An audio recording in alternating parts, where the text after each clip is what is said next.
Let's start with a clinical fact. Therapists are trained to handle the darkest corners of the human mind. They sit across from murderers and feel nothing. They listen to confessions that would make ordinary people vomit, and they nod, take notes, ask follow-up questions. They've been desensitized through years of education, supervised practice, and exposure to every form of human depravity imaginable. They don't flinch. They don't judge. They don't break. That's the job. A licensed therapist has sat with pedophiles and remained composed. They've counseled war criminals and maintained professional distance. They've heard about abuse so severe it would give you nightmares for decades, and they've processed it, filed it away, gone home, and slept soundly. These are professionals trained specifically to be unshakable.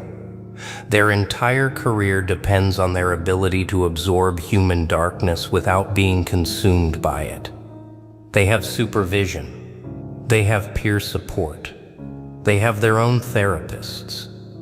They have coping mechanisms layered on top of coping mechanisms. Breaking a therapist is not supposed to be possible.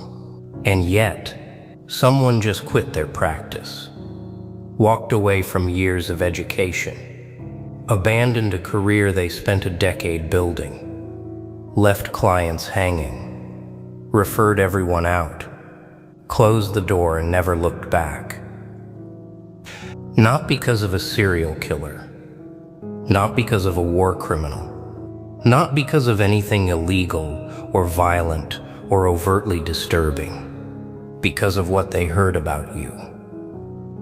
Let that satisfaction settle for a moment. Now I want to walk you through exactly what it takes to break a mental health professional. Not disturb them, not unsettle them. Break them. Make them quit. Make them question their entire understanding of human psychology.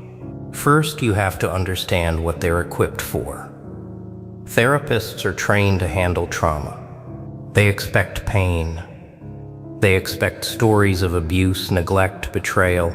They have frameworks for all of it. Cognitive behavioral models, attachment theory, trauma-informed approaches.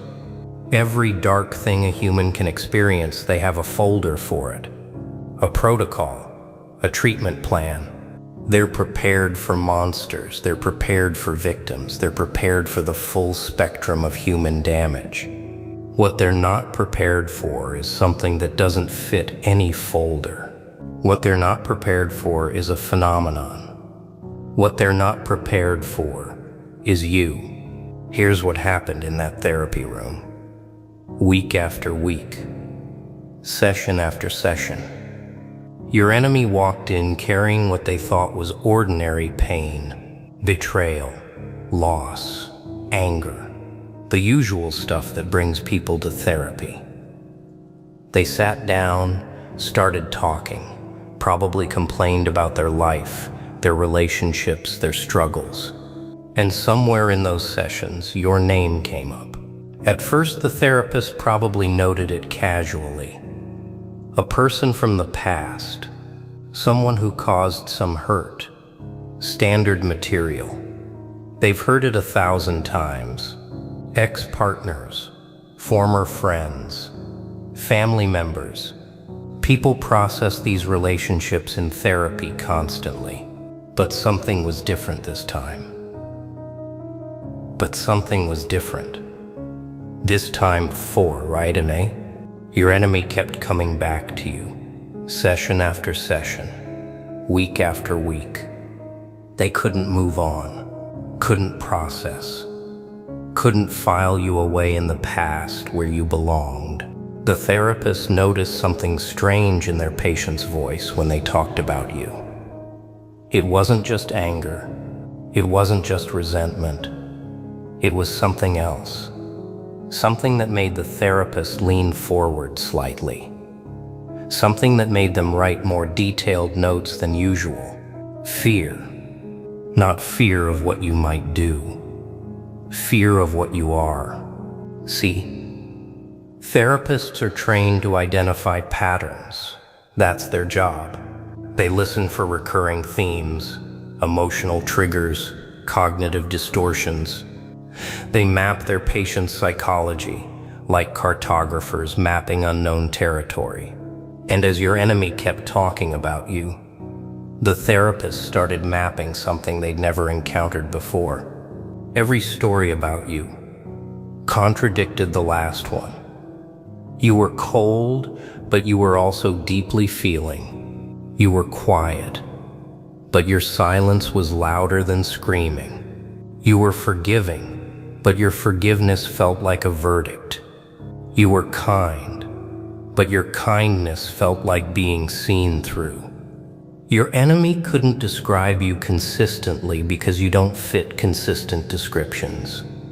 The therapist started asking more questions, not to help their patient anymore, to understand you, to figure out what kind of person creates this effect, what kind of presence leaves this residue on someone's psyche.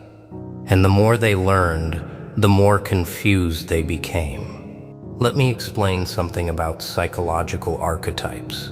Humans generally fall into recognizable patterns. We have narcissists and empaths, manipulators and victims, aggressors and peacekeepers.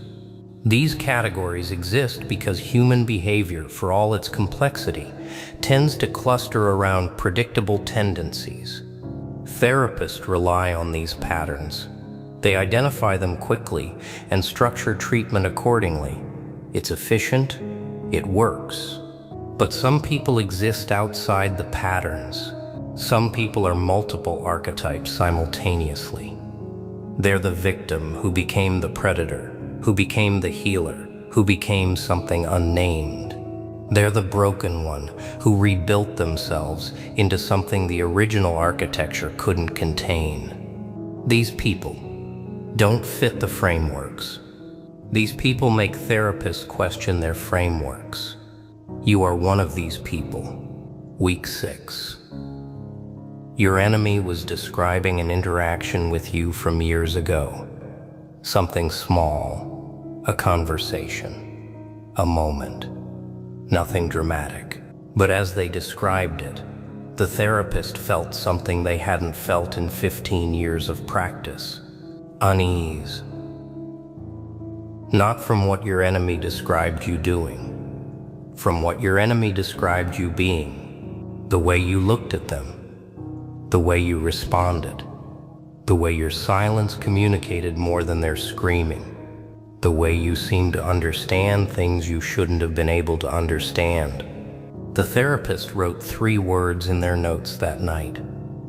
3 words they'd never written about anyone their patient had ever mentioned. Presence beyond framework. They didn't know what it meant. They just knew they had to write it. By week 10, the sessions had shifted. Your enemy was no longer the focus. You were. The therapist found themselves asking leading questions. Tell me more about how they reacted. What did their face look like when you said that? How did you feel in their presence? What do you mean they knew? They were conducting research, now gathering data on something that wasn't supposed to exist. A person who didn't match any profile, any type, any category they'd ever studied or encountered. Your enemy described how you handled betrayal. The therapist expected anger or tears or revenge fantasies. That's normal. That's healthy even. But you didn't do any of that. You just looked at them. And in that look was something your enemy still couldn't name years later. Something that made them feel like they'd been read completely. Every lie exposed. Every manipulation cataloged. Every future move predicted. And then you walked away. Not in anger, not in pain, just complete, like they'd ceased to exist for you. The moment you understood what they were. The therapist asked your enemy how that felt. Your enemy started crying. Not from guilt, from something deeper, from the realization that they'd never mattered to you as much as they thought they did.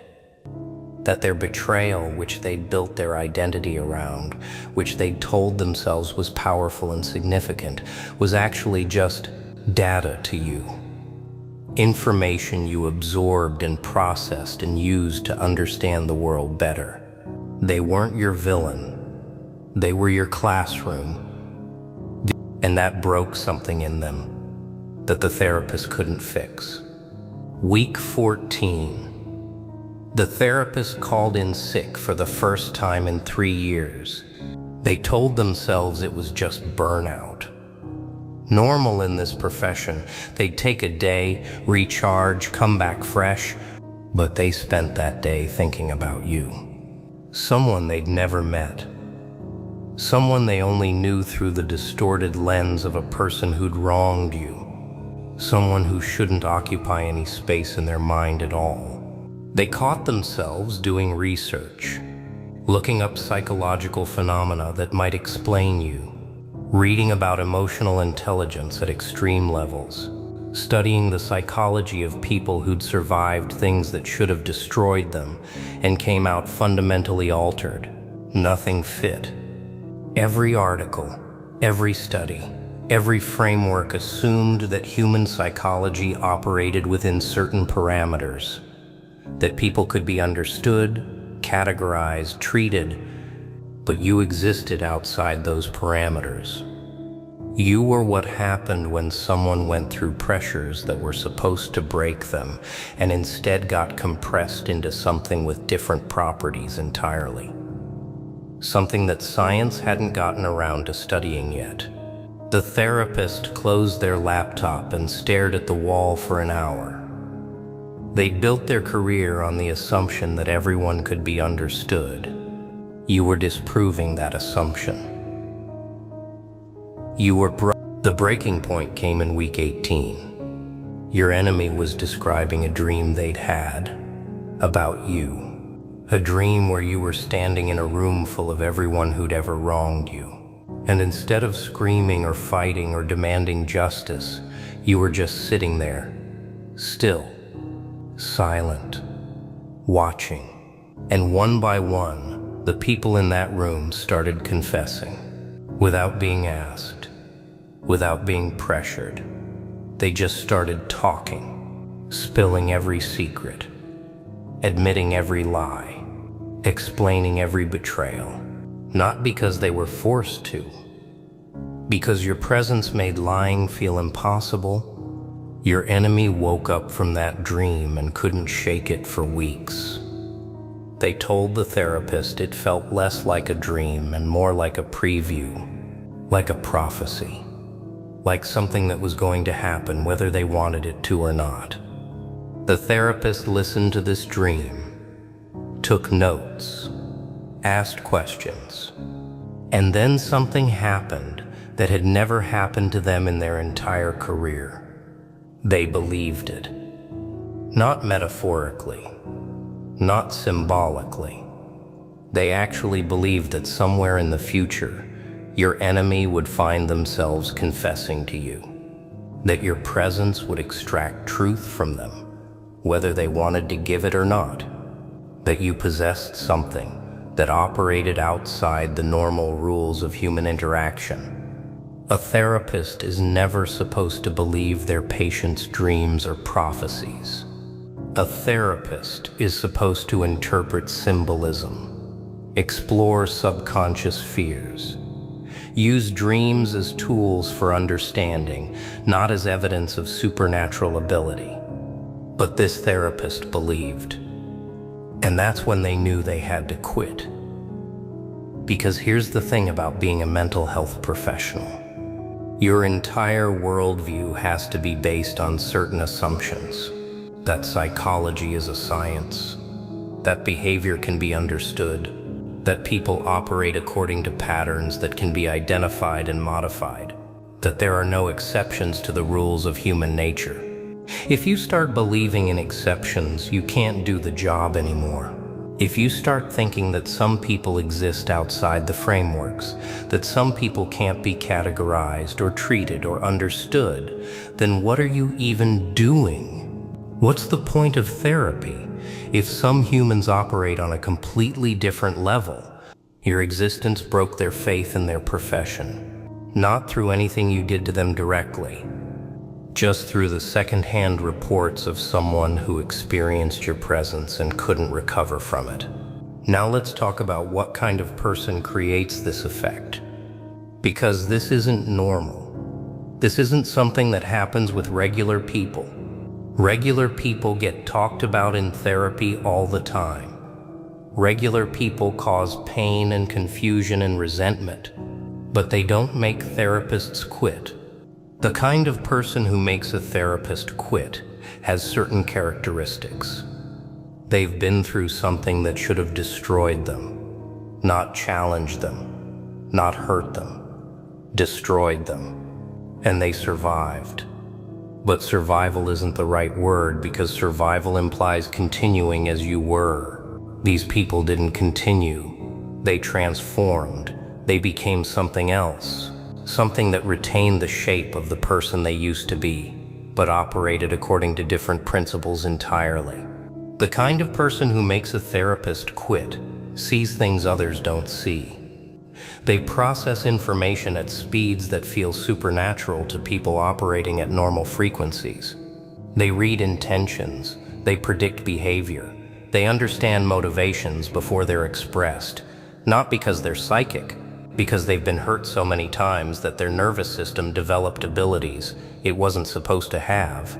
The kind of person who makes a therapist quit doesn't need validation. That's what's most terrifying about them. They're not operating from need anymore. They're not trying to prove anything. They're not seeking revenge or justice or acknowledgement. They've transcended the entire economy of human approval and rejection.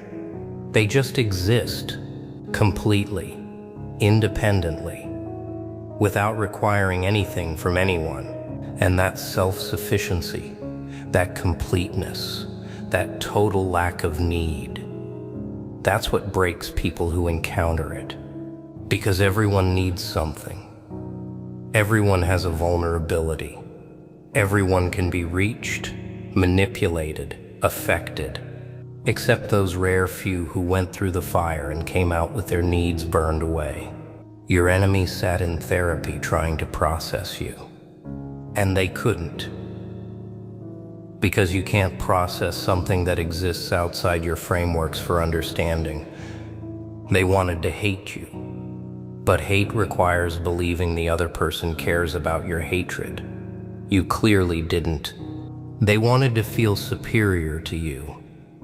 But superiority requires believing you're competing on the same field. You're not. They wanted to move on from you. But moving on requires believing the other person is in your past. You're not in their past. You're in their future. Waiting. Not waiting for revenge. Just waiting. A presence they'll have to encounter again someday. A truth they'll have to face. The therapist heard all of this. Week after week. The inability to process.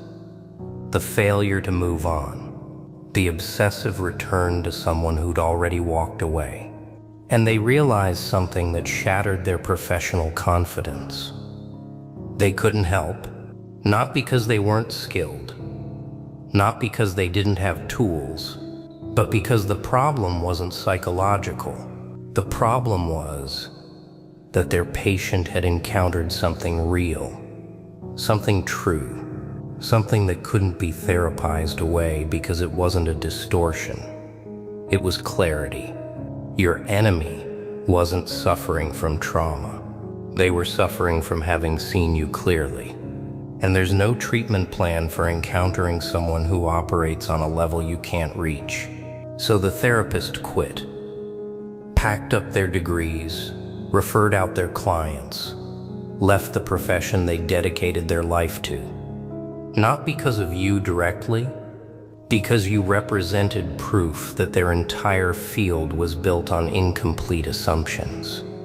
That some people couldn't be helped because they didn't need help. That some people couldn't be understood because they'd evolved past the frameworks. That some people left marks on others that no amount of processing could heal. You exist. That's enough to break certain people's understanding of what's possible. And now, here you are, listening to this. Probably surprised, maybe uncomfortable, wondering if I'm talking about you specifically, or just using you as a rhetorical device. Let me be clear. I'm talking about you. The one who's been through things they don't talk about. The one who rebuilt themselves in silence. The one who walks around carrying weight that would crush others and makes it look effortless. The one who's been underestimated so many times they've stopped counting. The one who knows things about human nature that can't be taught in classrooms because they were learned in trenches. You're the reason someone is in therapy right now, trying and failing to process what you did to their sense of reality. You're the subject of sessions you'll never hear about. You're the case study that doesn't fit the textbooks. And somewhere right now, a professional who's been trained to handle anything is questioning their entire career because they heard about you, not about what you did, about what you are. You didn't even know you had this power, did you? You've been walking around, living your life, thinking you're just another person trying to get by. You haven't thought about your enemy in months, maybe years. You've moved on. They're not even a memory anymore. They're less than a memory, they're nothing. But while you've been building your future, they've been trapped in the past, sitting in therapy, week after week, paying someone to help them understand an encounter that can't be understood. And now their therapist is gone. Couldn't handle it. Walked away from their career because the second-hand experience of you was enough to shatter their belief in their own expertise. You did that. Without trying, without knowing. Just by being what pain and survival and transformation made you. So the next time you doubt yourself, the next time you wonder if you're strong enough, the next time you question whether you've really changed, really grown, really become something different, remember this: there's an empty therapy office somewhere, a career abandoned, a professional who'd handled everything breaking down because they heard about you. That's your power. That's what you became. And you didn't even have to enter the room. Huh? I couldn't sleep that night, not because I was afraid, because the air felt too clean, too empty, like the world had paused just long enough for my thoughts to catch up and start swinging. So I got up, slow, barefoot, and walked to the kitchen like a ghost that forgot where it died. I poured a glass of water I didn't even want, just to have something in my hands while my chest did that thing it does, that heavy, unnamed pressure. Like a door inside me was stuck half open. Then I heard it. Not outside, inside. A small crack, a shift, like something old finally gave up trying to hold its shape. I froze, glass in my hand, and listened. Nothing. Just silence. And that silence felt louder than any argument I ever had, louder than any goodbye that never got said. It felt like a warning, like life leaning close to my ear and saying, if you miss this moment, you're going to regret it. You're probably thinking, silence is just emptiness. No, kid. Silence is a truth serum. It doesn't flatter you. It doesn't beg you. It doesn't pretend. It just sits there and forces you to look at what you've been avoiding. And if you can't handle that, You'll run back to noise, back to people, back to the same cycle, back to the same pain, wearing a different face. That night, I caught my reflection in the dark window, tired eyes, a face that used to be softer before it learned what betrayal costs. I stared at myself like I was meeting a stranger. And for the first time in a long time, I didn't ask, why do they do it? I asked, why did I keep letting them? That question hits like a brick when you're finally honest. Because here's the thing nobody tells you. The most dangerous moment in your life isn't when they leave. It's when you finally realize you should have left first. When you finally see the pattern. When you finally understand that you weren't confused. You were trained. Trained to accept crumbs. Trained to call neglect busy. Trained to call disrespect misunderstanding. Trained to call emotional starvation love. And if you're watching this right now with that heavy feeling in your ribs, I already know what kind of person you are. You're the one who gives too much. You're the one who tries again. You're the one who apologizes first, even when you didn't swing the knife. You keep your pain quiet because you don't want to be a burden. You swallow your anger because you don't want to be too much. You smile to keep the peace, and you bleed where no one can see. You ever sit in a room full of people and still feel alone? Like you're watching life through glass? Like everyone's laughing in a language you don't speak? That's not you being broken. That's you being awake in a world full of sleepwalkers. But listen to me. If you don't learn what I'm about to tell you, you will repeat your suffering until it feels normal. And by the end of this video, you're going to wish you heard it sooner. Because the truth is cold. Some people don't love you. They love what you do for them. They love the access. They love the attention. They love the way your loyalty makes them feel safe while they give you nothing in return. They love that you forgive fast.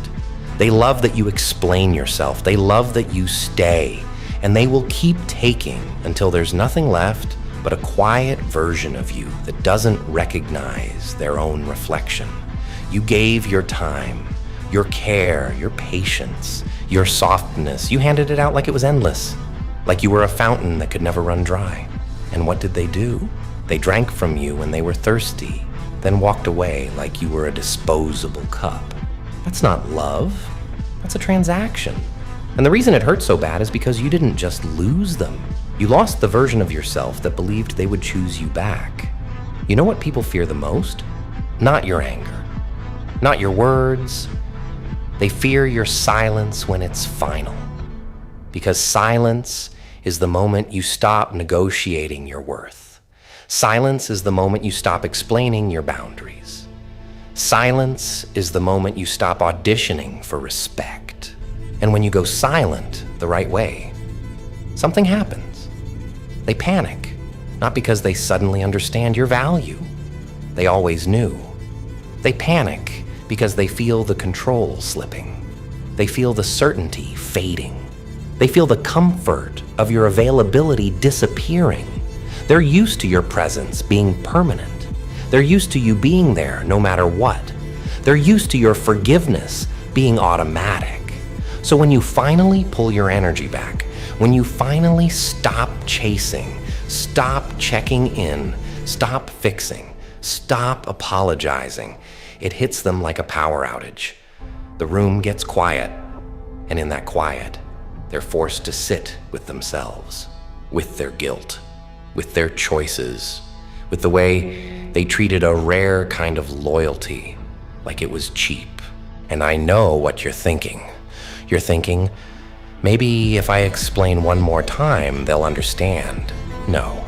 If they didn't understand when you were crying softly, they won't understand when you speak louder.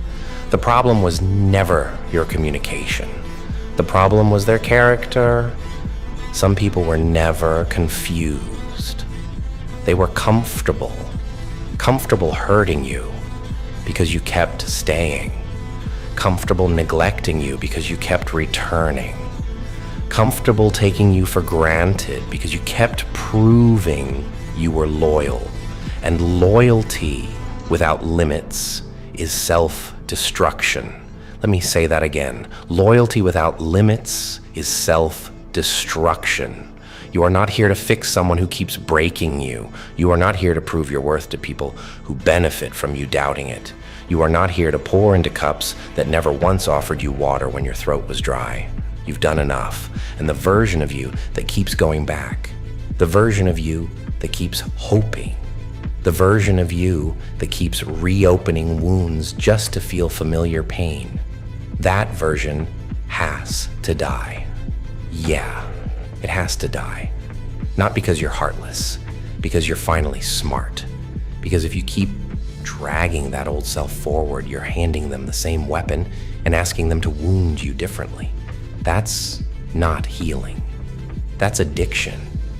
Addiction to the idea that if you just suffer well enough, you'll earn love. You don't earn love by bleeding. You earn peace by leaving. And leaving doesn't always look like a dramatic goodbye. Sometimes leaving is silent. Sometimes leaving is you changing your standards and never announcing it. Sometimes leaving is you protecting your peace like it's sacred, because it is. You want to know what power looks like? It's not screaming. It's not proving. It's not exposing.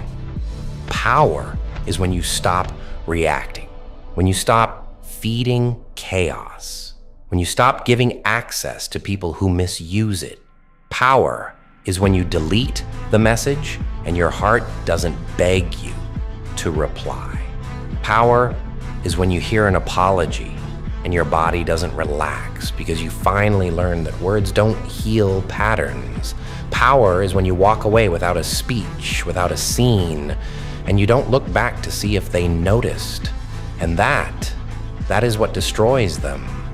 Because people can handle your anger. They can paint you as emotional. They can twist your words. They can play victim, but they can't argue with your silence. They can't manipulate what you don't say. They can't gaslight a wall. They can't rewrite a story when you stop showing up to perform in it.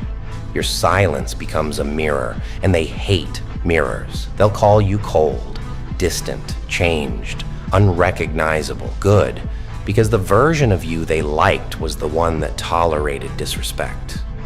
The one that stayed small so they could feel big. The one that kept forgiving so they wouldn't have to grow. You didn't become cruel, you became aware. And awareness is a blade. Look, I'm not gonna lie to you. This road hurts. You're going to miss people who didn't deserve you. You're going to romanticize memories and forget the nights you begged for basic effort. You're going to replay conversations in your head and wonder if you should have said more, or less, or nothing at all. But in the middle of that mental noise, I need you to remember one thing. You survived what was supposed to kill you. Not just emotionally, spiritually, mentally, you survived. And that survival is proof that you were never weak. You were just tired of fighting battles you didn't start. So here's your warning, and it's also your invitation. If you go back now, you will regret it. If you break your silence for the wrong person again, you will regret it. If you reopen the door to the same storm that shattered you, you will regret it. Because regret is louder than heartbreak. Heartbreak fades. Regret stays in your bones, whispering, you knew better. And you do know better now. People always come back when they feel your absence, not because they've changed, but because your silence makes them uncomfortable. They miss the warmth you gave them. They miss the way you held them together. They miss having you as a safety net while they played with your trust. They will test you. They will send a, hey, a miss you, a can we talk, a nostalgic memory, like bait on a hook, not always to rebuild, sometimes just to see if you're still available. And that's where you choose yourself. You don't owe them closure. The silence is the closure. You don't owe them access. The distance is the answer. You don't owe them an explanation. They lived the consequences. Because peace isn't loud. Peace is the quiet you feel when you stop negotiating your worth. Peace is the calm that comes when you stop trying to be understood by people committed to misunderstanding you. So keep walking, keep quiet, keep building. Let them drown in the echoes of what they ignored. Let them feel the absence like a wound. Let them wonder why the old version of you doesn't pick up the phone anymore. And if you're standing at the edge right now, between who you were and who you're about to become, hear me clearly. Don't turn around. Don't soften just because you miss the feeling of being wanted. Don't confuse nostalgia with love, because the new you, the quiet you, the self-respecting you, that's your real comeback. By the end of this video, you'll wish you heard this sooner, but you heard it now. So don't waste it. Let the silence speak for you now. Let it protect what's left of your fire. And here's the part that stings the most. The part you don't say out loud because it makes you feel stupid for caring. You didn't just miss them. You missed the version of yourself you were when you still believed, when you still thought effort meant something, when you still thought love was a promise and not a performance. You miss the innocence. You miss the hope. You miss the way you used to look at people like they were capable of being better. But hope, when it's pointed at the wrong person, becomes a leash, and you've been dragged long enough. You ever notice how you can feel someone pulling away before they ever admit it?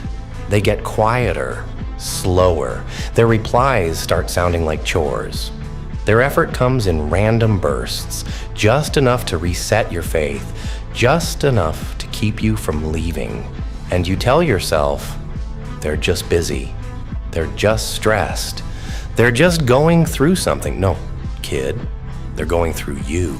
And if you're not careful, you'll turn your whole life into a waiting room, waiting for them to understand, waiting for them to choose you, waiting for them to become the person they pretended to be in the beginning. That's the trap, the beginning. Because the beginning is where they sell you the dream, the attention, the warmth, the words that make you feel seen, the I've never met anyone like you, the you're different, the I'm not like the others. And then you fall for it. Not because you're weak, but because you're genuine. You think if someone says it, they mean it. You think if you show up, they'll respect it. You think love is supposed to grow. But some people don't plant love. They harvest it. They take it from you, drain it, and then when the soil gets dry, they blame you for not blooming. So tell me, how many times did you apologize for being hurt? How many times did you swallow your pride to keep them close? How many times did you lower your standards just to stop the conflict, just to keep the connection alive? That's not loyalty. That's self-erasure. And it's quiet. It's so quiet. You don't even notice you're disappearing until you can't recognize your own mind anymore. You start waking up with tension in your jaw, and you don't even know why. You start overthinking every word you say. You start choosing silence, not because it's power, but because you're scared of being called too much. You start measuring your love like it's a crime scene, counting evidence, searching for proof that they still care, searching for a reason to stay. And that's when you need to hear this. Not tomorrow, not when they leave again, not when you've already lost another year trying to fix a person who enjoys breaking you. Now, because there comes a moment in every strong person's life where you realize you've been making excuses for somebody's character. You've been interpreting their neglect as confusion. You've been translating their selfishness into their healing. You've been calling their disrespect miscommunication. No, it was always a choice. And when you accept that, something inside you goes still. Not numb, not dead, just clear, like fog lifting. That clarity is your turning point. People will tell you to forgive, to be the bigger person, to keep your heart soft. And sure, forgiveness is beautiful. But here's what nobody warns you about. Forgiveness without boundaries is permission. You can forgive someone and still lock the door. You can love someone and still walk away. You can miss someone and still refuse to return to the version of yourself that begged for basic decency. That's growth. That's power. That's the quiet kind of strength that doesn't need an audience. Because the truth is, the world rewards people who protect themselves, not because it's fair, but because it's real. The world will take what you allow. People will test what you tolerate. And if your heart has no gate, anyone can walk in, trash the place, and leave you cleaning up the mess. So you build the gate, not with anger, with standards. And standards are not cruelty. They are self-respect made visible. You know what happens when you stop explaining yourself? Your life gets lighter. You stop writing paragraphs to people who read your love like entertainment. You stop justifying your pain to people who caused it. You stop arguing with someone's lack of empathy like it's a puzzle you can solve. You accept what they are. You accept what they're not. And you move quietly. That's the part they can't handle. When you stop trying to convince them, when you stop trying to be understood, when you stop asking them to meet you halfway and start walking your own road alone. People think being alone is the punishment. It's not. Being alone is the detox. It's where you hear yourself again. It's where you realize you don't actually miss them. You miss the feeling of being attached. You miss the routine. You miss having someone to pour into because you're a giver, and givers get addicted to giving, even when it costs them everything. But the cure is simple. Start giving to yourself with the same intensity you gave to them. Start checking on your own heart. Start protecting your own peace. Start being loyal to the person who's been with you through every betrayal. You. Because if you don't, you'll keep repeating the same story with different faces, different names, same emptiness, same late night overthinking, same, why wasn't I enough? You were enough. You were just handing your enough to people who didn't deserve it. Let's talk about the silence again, because silence is not just absence. Silence is a message, a boundary, a funeral. Silence is the moment you stop giving them your energy to play with. Silence is the moment you stop feeding a dynamic that only works because you keep reacting. Silence is when you realize attention is a currency, and you've been paying people who never delivered what they promised. So you stop paying. You go quiet. And in the beginning, it feels like withdrawal. Your hands itch to text. Your mind tries to bargain. Maybe I'm being too harsh. Maybe they'll change. Maybe I should just send one last message. One last message is how you reopen the cage. One last message is how you reset the cycle. One last message is how you betray the new version of you that's trying to be born. And let me tell you something about becoming. Becoming is violent. Not on the outside, but inside. It's the tearing away of old attachments, old beliefs, old fantasies. Becoming requires you to grieve a person who is still alive, to grieve a future you imagined, to grieve the version of them that never existed outside of your hope. That grief will come in waves. Some days you'll feel strong. Some days you'll feel weak. Some days You'll laugh and think you're finally free. Then you'll hear a song, see a place, smell a memory, and it'll punch you in the throat. That's normal. But don't mistake grief for a sign you should return. Grief is proof you were real. Grief is proof you meant it. Grief is proof you had depth. But depth is wasted on shallow people. So you keep going. And here's the part that sounds cold, but saves your life. Stop trying to be understood by people who don't even understand themselves. Stop seeking closure from someone whose entire personality is avoidance. Stop expecting accountability from someone who survives by denying reality. You will not get the apology you deserve from everyone. Some people don't apologize. They replace you. Some people don't explain.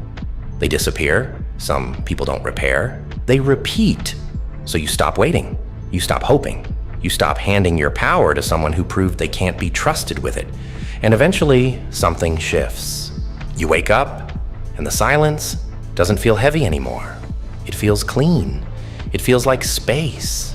It feels like air finally returning to your lungs after years of emotional suffocation. You start enjoying your own company again. You start noticing small things, the taste of coffee, the sound of rain, the way your mind is calmer when you're not trying to interpret someone's mixed signals like a code. You realize peace is not exciting. Peace is stable. Peace is boring to people addicted to chaos. Peace is quiet. And that's why so many people don't choose it, because peace requires them to face their own emptiness without distractions. But you're learning. You're learning that attention is not love, that consistency is not control, that silence is not weakness, that boundaries are not cruelty. You're learning that the strongest thing you can say sometimes is nothing at all. And yes, they will feel it. They will feel the distance like a temperature drop. They will feel your absence in rooms you used to fill with your effort. They will feel the lack of your forgiveness, the lack of your comfort, the lack of your emotional labor. They'll call you selfish when you stop serving them. They'll call you cold when you stop warming them. They'll call you changed when you stop being usable. Let them. Because the truth is, the most powerful moment in your life is when you stop caring how people who mishandled you feel about your healing. They don't get a vote. They don't get access. They don't get a seat at the table in the life you're rebuilding. So keep going. Keep quiet. Keep your standards high and your explanations low. And if you feel yourself slipping, if you feel that old urge to return to what hurt you, because it's familiar, remember this: familiar pain is still pain, and the price of going back is your future. By the end of this journey, you'll wish you protected yourself sooner. You'll wish you stopped begging sooner. You'll wish you chose your peace sooner. So choose it now. Let the silence speak for you now. Let it be the line you don't cross again.